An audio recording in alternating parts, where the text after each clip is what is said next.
All right, here we go. So I am playing Crystron. My opponent, from what my thought is, I think that they're playing Kashtira.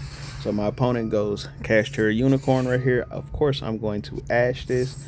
Now, since I'm ashing this Kashtira, that means that he can then activate the effective Kashtira, which if you were to see my extra deck, which card would you target? I can tell you this, it for damn sure would not be this card, Clockwork Knight, which is what he targets.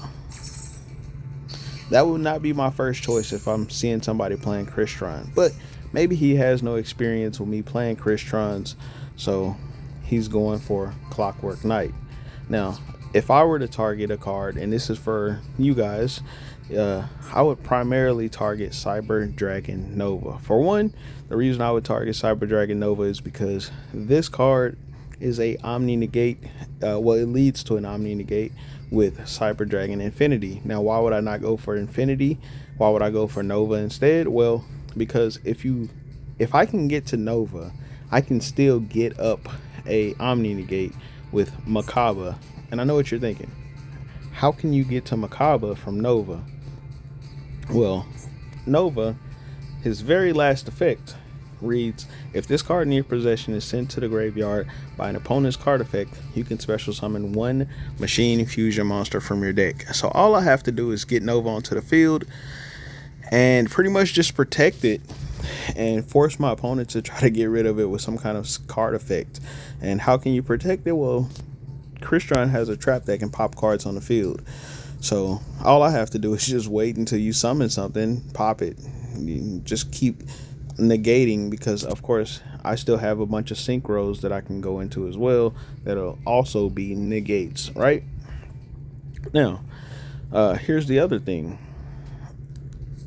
This is what he's actually playing, is Scareclaws. Now watch how he does this Scareclaw combo. So he goes into Lightheart. Now I'm offended because I play Scareclaws. He goes Scareclaw Lightheart, gets the primitive planet.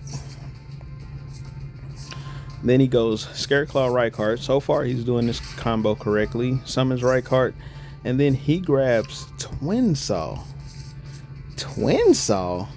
Bro. Okay. So I had basically three. Oh my god. This guy. So I had three Link monsters in my deck.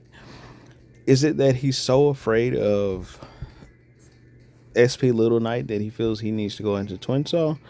Or is it that because Twin Saw can basically stop the activated effects of Link monsters?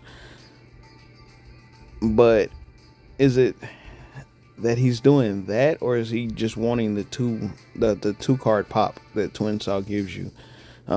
He should have went into the Reborn card. Reborn, got his Link 3, or got another body on the field so he can go into more plays. I mean, you can go DPE, all kind of stuff. You can go. There are so many plays that Scareclaw can do from this. He could have completely locked me out of the extra deck had he gone into the artifact Dagda, I believe, and then summon out Scythe, or set Scythe from Dagda. Then he could have went into Predaplant Verde Anaconda, then went DPE pop. On my turn, I can't go into the extra deck. Boom, I have no plays other than what I have in my hand. He's probably not running that, but I'm offended at the lack of inboard that he has on his side of the field. So let me show you how easy it is to actually break this inboard. And I'm expecting that he has an infinite impermanence, call by the grave, or something set, cross out designator. I don't know. I know he has some kind of something.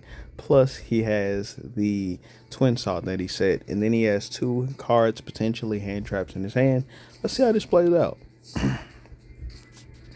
So I go title right here. Of course, I'm going to send Water Enchantress. Oh yeah, by the way, I send Water Enchantress instead of sending Smiger or whatever to then make my other plays, because I can simply activate Sulfenir and Sulfurnier can pop or send the Tristeros, and then I can get a body on the field, make some plays, get other cards in action to actually get into the cards that I need to get into. So I just go ahead and send Water Enchantress. Water Enchantress can also give me an Omni Negate, so then that way I can insulate my other plays that I'm going to make. So I go ahead and go Rite of Mirror. He then goes Hop Ear Squadron. I then max seed this Hop Ear Squadron because this is 2 summons for me, by the way, because this card summons itself onto the field and then synchros. So I get 2 summons off of this Hop Ear Squadron. Go ahead and summon my Wandering Griffin Rider. And my token is going to summon. He goes into the Shishin right here, which basically banishes anything that goes from the field to the graveyard. So, of course, I lose my Rite of Mirror, so I can't loop that anymore. So, at this point, since I can't loop it, Water Enchantress that's in my hand can't really activate its other effect to search that because I only run 1 in my deck. But it's okay. Since I have this on the field, I can at least use that card, right? So I'm going to go Water Enchantress to negate Twin Saw. You're not going to pop my shit. No.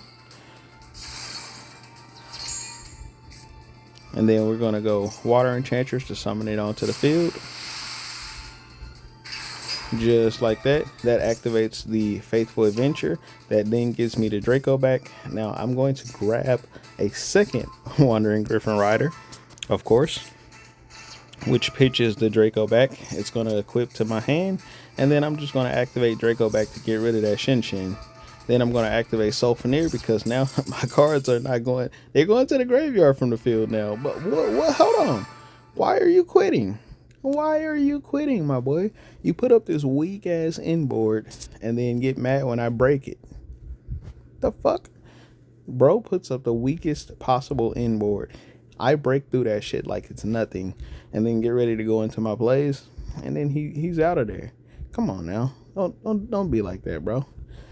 I enjoy breaking these weak decks, but what the fuck was that inboard? I'll catch y'all on the next one. Peace.